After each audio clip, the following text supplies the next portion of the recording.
عمر زكري يودع على اللقطة الماضية. ألف سلامة ألف سلامة لجمعة عبود. التدخل الواضح في الكرة الماضية والرعونة الحاضرة من عمر زكري، الإصابة الواضحة طبعا وخطأ بالتالي واضح وبطاقة صفراء مستحقة. يغادر عمر زكري بالبطاقة الحمراء ويضع مدرب محمد دهيليز في موقف صعب في هذه اللحظات، ونحن نلعب في 8 دقائق كوقت بديل.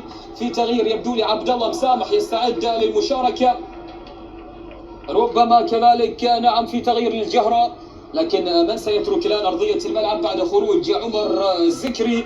ضربة موجعة للفريق الجهراوي بخروج عمر زكري اللاعب التونسي بالبطاقة الحمراء. كرة تلعب من حسين اشكناني، وصلت في أقصى الجهة اليمنى هنالك من عبد الوهاب العوضي، يمنحه ناصر الشطي الثقة. الآن الكرة تعود إلى بندر، يريد أن يسجل حضور بندر إلى خابة، لكن أيضا خابة لا ينجح في الكرة الماضية، لكن خابة يقاتل، لكن خابة يحاول، لكن خابة يناضل، لكن خابة